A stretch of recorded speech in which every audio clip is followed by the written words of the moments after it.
अपने गुनाह को माफ, अपने गुनाह को माफ कराने की घड़ी है।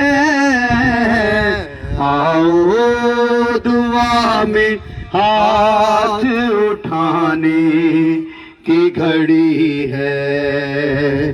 आओ दुआ में हाथ उठाने की घड़ी है।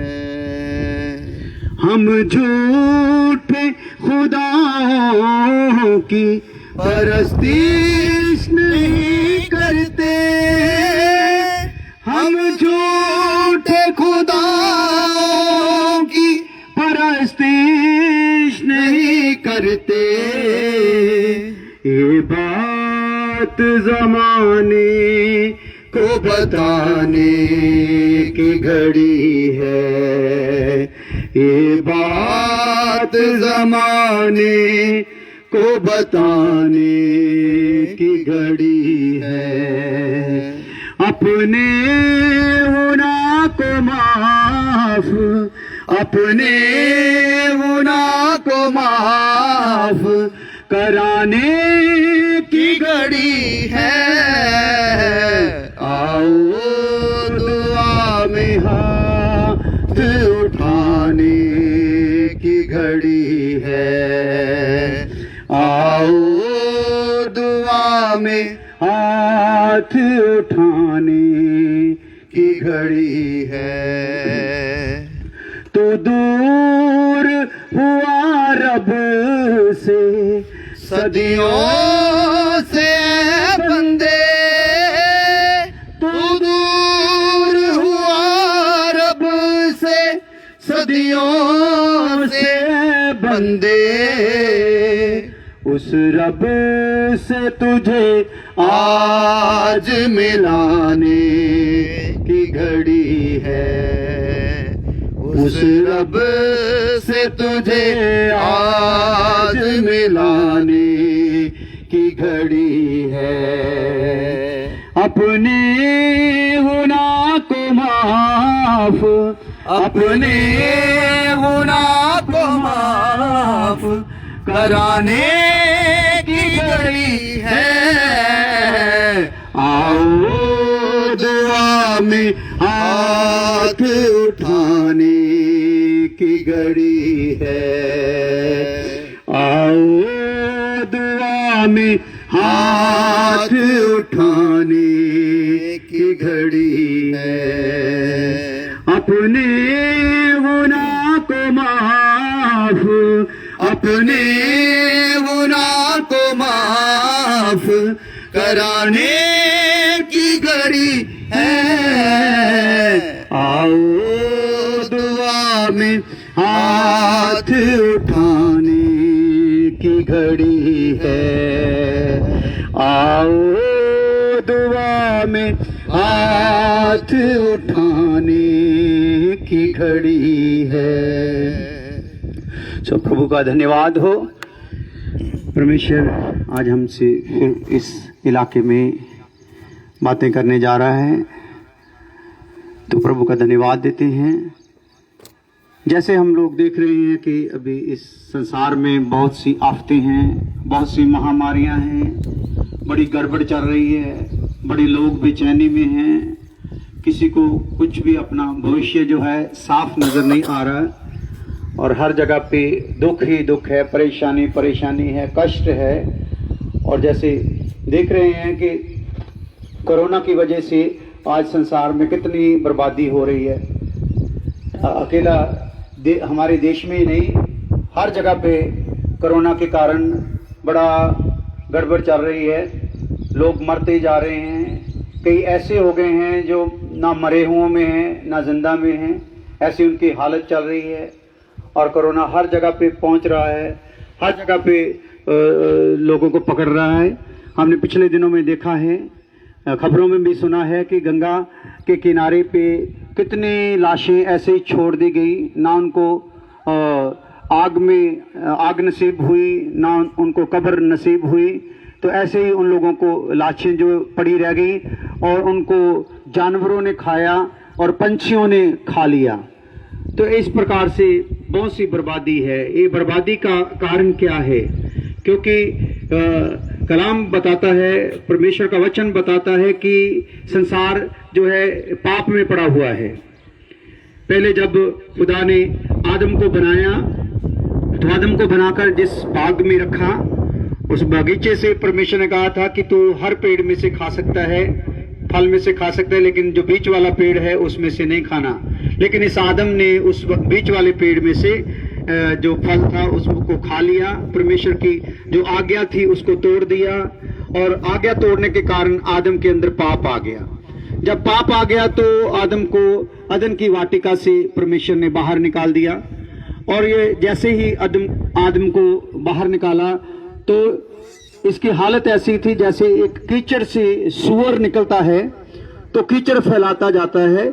इसी प्रकार आदम की हालत थी कि जिस प्रकार ये आदम की आगे नस्ल बढ़ी, उसके बच्चे पैदा हुए, तो आदम ने पाप किया, उसके लहू में उसके पाप, उसका स्वभाव जो था पाप का था, इसलिए आदम की संतान भी पाप में चली गई।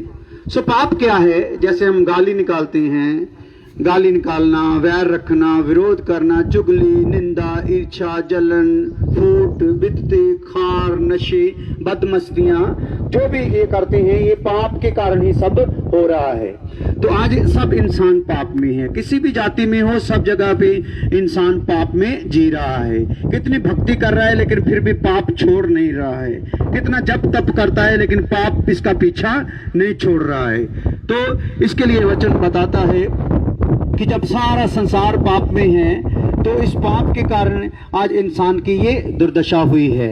क्योंकि अगर इंसान अपने पाप को नहीं मानेगा तो कलाम में लिखा हुआ है कि वो अपने पाप में ही नाश होगा। क्योंकि अय्यूब की किताब में ऐसा लिखा हुआ है 3:26 में कि एक खुदा का दास बोल रहा है कि ना मुझे सुख है, ना चैन है, ना आराम है, पर बेचैनी ही आती है।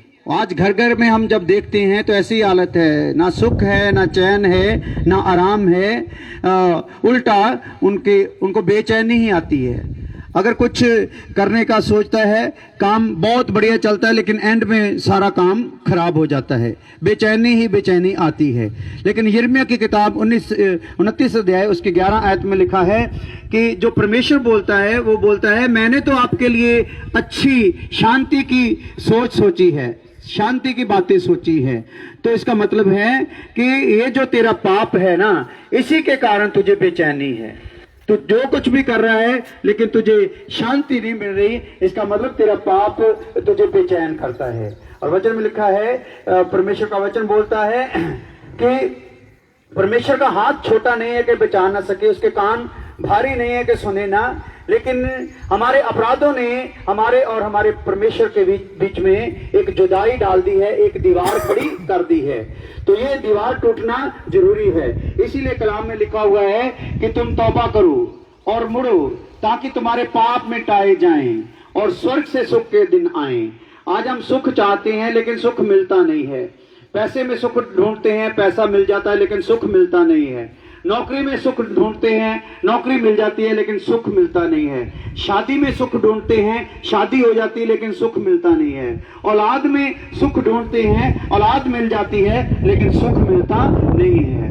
क्योंकि सुख जो यहाँ से हम ढूंढ रहे हैं वो संसार सारा पाप में है और ये पृथ्वी सारी पाप में है और सारी पृथ्वी जो है श्राप में है। तो यहाँ से सुख मिल सकता नहीं है। यहाँ से जो कुछ भी कर लो, चाहे यहाँ पे राजा बन जाओ उसको भी सुख नहीं है, यहाँ पे प्रधानमंत्री बन जाओ उसको भी सुख नहीं है। यहाँ से कुछ भी आप प्राप्त करो सुख नहीं मिलेगा। क्योंकि सुख कलाम में लिखा है, वचन में लिखा है, सुख मिलना है तो वो सिर्फ और सिर्फ स्वर्ग से मिलता है। तो इसलिए अगर स्वर्ग से सुख चाहिए तो उसके लिए लिखा है तौबा करो और मुड़ो ताकि तुम्हारे पाप मिटाए जाएं और स्वर्ग से सुख के दिन आए।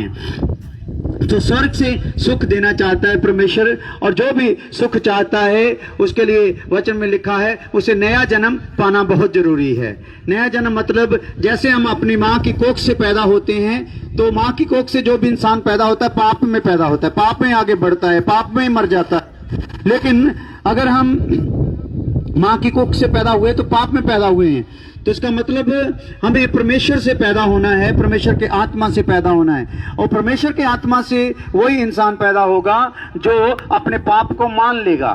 जो अपने पाप को मानेगा वही परमेश्वर से पैदा होता है। उसी को बोलते हैं नया जन्म या नए सिरे से पैदा होना। नए सिरे से जो पैदा हो जाता है वो परमेश्वर के राज्य का अधिकारी हो जाता है, वो परमेश्वर के सुख का, स्वर्ग के सुख का अधिकारी हो जाता है। उसे धरती की कोई भी, जमीन की कोई भी, इस जहान की कोई भी चीज जो है उसे बेचैन कर सकती नहीं है। तो हमारे जीवन में बहुत सी बातें हैं। ये संसार एक गोल कमरे की तरह है जो खिड़कियों से भरा हुआ है। तो हम लोग अपनी अपनी भक्ति की खिड़कियों में से कुछ देखते हैं, लेकिन हमें जो पूरा सच है वो पूरी तरह दिखाई नहीं दे रहा है, क्योंकि कमरे की खिड़की में से हम जो देखेंगे, जो खिड़की से नजर आएगा वही दिखेगा।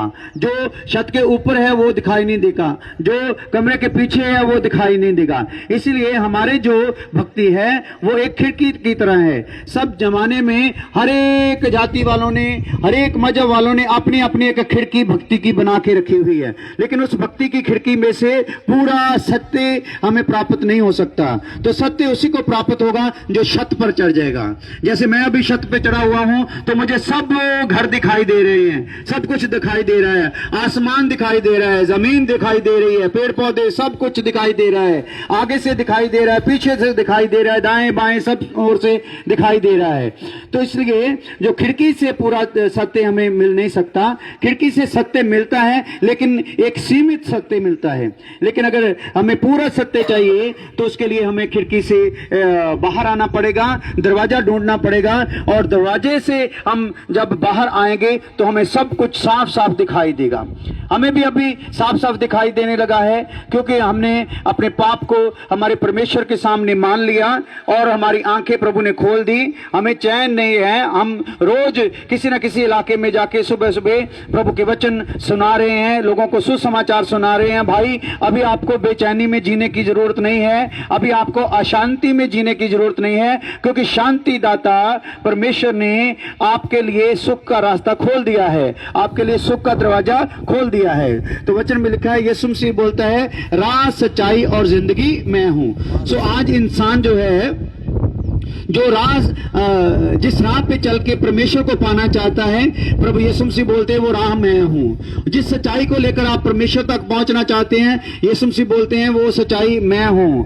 और जो जीवन पाने के लिए हम जब तप कर रहे हैं वो भी यीशु मसीह बोल रहे हैं मैं हूं। तो इसलिए राह, सच्चाई और जिंदगी यीशु मसीह है। यीशु मसीह ने बोला है दरवाजा भी मैं हूं, जो स्वर्ग तक लेके जाता है, जो पिता से मिलाता है। इसलिए यीशु मसीह बोलते हैं जो मुझ में से होकर जाता है वो पिता से मिल जाएगा, वो परमेश्वर से मिल जाएगा। तो आज हमें अपने मनों को ध्यान करना है, अपने मन में मनन करना है, विचार करना है कि क्या मेरी भक्ति जो मैं करता हूं इससे मेरी गाली निकालने की आदत छूट गई है, झूठ बोलने की आदत छूट गई है, चोरी करने की आदत छूट गई है, झगड़ा करने की, नशा करने की, या बदमाशियां करने की, या लुच्चपन करने की आदत छूट गई है। अगर नहीं छूट गई है तो इसका मतलब मुझे और सत्य को पाना है, सच्चाई में और आगे बढ़ना है, ज्योति को और प्रकाशित करना है।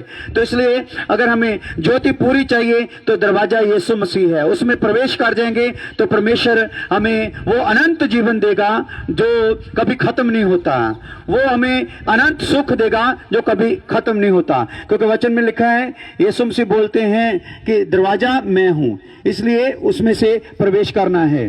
तो आगे वचन बोलता है कि जो इंसान धरती पर हैं उनके लिए यीशु मसीह बोलता है तुम जमीन के हो, मैं आसमान का हूं। इसलिए जो जमीन के हैं, जमीन पर जितना भी जब तक चलता है, जितनी भी भक्ति आराधना चलती है वो जमीन से है, लेकिन जमीन पाप से भरी हुई है, जमीन शराब से भरी हुई है। जमीन में मनुष्य से लेकर हर वस्तु में शराब है, हर एक शराब के बीच शराब में रहता है। लेकिन जो जमीन से किसी के पाप को माफ करना चाहेगा, चाहे कोई भी कितना भी बड़ा संत क्यों ना हो, वो पाप माफ नहीं कर सकेगा, क्योंकि उसमें भी पाप पाया जाता है। तो जिसमें खुद पाप पाया जाता है वो दूसरे के पाप को माफ कर सकता नहीं है। तो यीशु मसीह बोलता है तुम जमीन के हो, मैं आसमान का हूं। तो यीशु मसीह आसमान से हैं, उनका इस धरती का उनके अंदर कोई भी अंश नहीं है, इसलिए उनमें कोई अपना पाप नहीं है। वो हमारे ही पापों को अपने ऊपर लेकर हमारे लिए उसने जान दी। तो यीशु मसीह स्वर्ग से आए हैं और स्वर्ग से परमेश्वर का शब्द देहधारी हुआ और उन्होंने आकर जमीन पर हमारे पापों को अपने ऊपर लेकर अपनी जान दे दी। लेकिन अपना उनके ऊपर पाप ना होने के कारण, उनके बीच अपना कोई पाप ना होने के कारण प्रभु यीशु मसीह मुर्दों में से जी उठे। और जब मुर्दों में से जी उठे तो वो 40 दिन इस दुनिया में रहे, लोगों में रहे, और 40वें दिन स्वर्ग पर उठा लिए गए। जब वो स्वर्ग पर उठाए जा रहे थे तो फरिश्ते ऊपर से आए और उन्होंने कहा, हे मनुष्यों, ये जो प्रभु को तुम आसमान पर जाते देखते हो, एक दिन इसको इसी महिमा में स्वर्ग से आते हुए देखोगे। जो लोग प्रभु पे विश्वास करेंगे, जो लोग अपने पाप को मान लेंगे, वो स्वर्ग पे उठा लिए जाएंगे। उसके बाद इस धरती पे और पीड़ा बढ़ जाएगी, और महामारियां बढ़ जाएंगी, और बर्बादी होगी, और लोग मौत मांगेंगे लेकिन उनको मौत मिलेंगी नहीं, ऐसे रोग पैदा हो जाएंगे। तो आज भी हम देख रहे हैं कोरोना के बाद और भी कई महामारियां चल पड़ी हैं, तो बेचैनी बढ़ती जा रही है, कारोबार लोगों के बंद है, किसी को कोई आशा नहीं है। लेकिन वचन में लिखा है धरती पे कलेश होगा लेकिन आप शांति में रहोगे, आपको कोई बेचैनी नहीं होगी अगर आप परमेश्वर पर भरोसा रखोगे। तो वचन में लिखा हुआ है आसमान के नीचे जमीन के ऊपर एक ही नाम दिया गया है जिससे लोग बचाए जाएंगे, वो नाम है यीशु मसीह। इसलिए जो यीशु पर विश्वास करेंगे, जो यीशु पर विश्वास करके अपने पाप को मान लेंगे, वो बचा लिए जाएंगे। क्योंकि हम देखते हैं कि जो भी हम आराधना, बंदगी, भक्ति करते हैं, उसमें से हमारी जो पूरे मन से हम आराधना करते हैं तो हमारी मन्नतें पूरी हो जाती, हमारी मुरादें पूरी हो जाती हैं, हमारी चाहतें पूरी हो जाती हैं, लेकिन हमारा पाप नहीं जाता। पाप हमारे अंदर वैसे का वैसे ही रहता है। तो इसलिए पाप माफ करने का अधिकार सिर्फ और सिर्फ जमीन के ऊपर, आसमान के नीचे प्रभु यीशु मसीह को है। इसलिए जो यीशु पर भरोसा करेंगे, परमेश्वर उनको आशीष देगा। प्रभु आप सबको बरकत दे। आप सबके लिए हम प्रार्थना करेंगे। प्रभु धन्यवाद हो इस नगर के लिए जिसमें आप आज सुबह लेकर आए हो। खुदावन इस नगर को बड़ी आशीष मिल जाए, इसमें रहने वालों को बड़ी आशीष मिल जाए, सब लोग पाप से आजाद किए जाएं, सब लोग उस सच्चे सुख को पालें जो आपने इन लोगों के लिए रखा हुआ है। बड़ी कृपा करना प्रभु यीशु मसीह के नाम में, आमीन।